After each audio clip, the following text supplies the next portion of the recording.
Okay guys, magandang hapon ulit. Papakain na naman tayo ng ating mga alagang manok. Kailangan alagayan natin sila para tuloy-tuloy yung paglago. Parang halaman lang din yan. Let's go guys, pakain na tayo. Dito muna tayo sa aking paborito.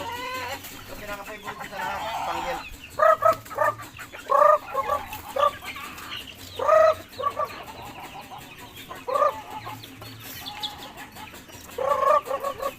Alagayan natin sila guys para ano, masagana yung ano nila, mga katawan, okay sila.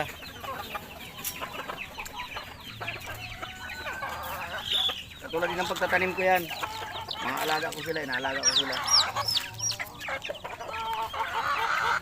Tignan na kayo, nagmasilang pa yung aming kan dito.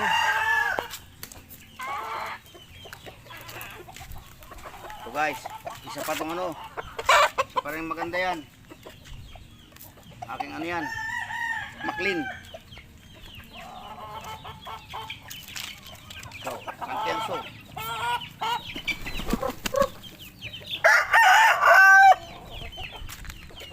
So, di ko alam nahin ito kasi isang araw lang sa akin dinala rito yan. Pero maganda rin daw yan.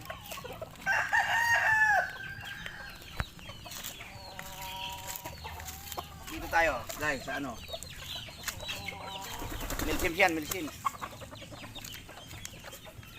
Ay, pero biyan. Halo-halo yan sila rito.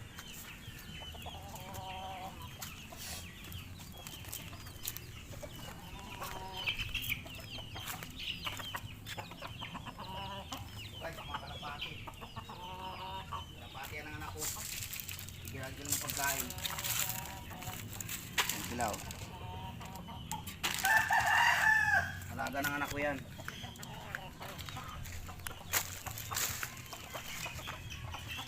Yang kelso rin yan. Ito, halos ganun yung lahi nila. Maganda lang ang kulay nun. Ito yung aking pararamihin, yung aking sirama. Ito. Bago lang din yan, kasabay ng talisay niyan. Di ko alam ang bloodline yan. Pero mainam din yan. Ikimpentahin yan.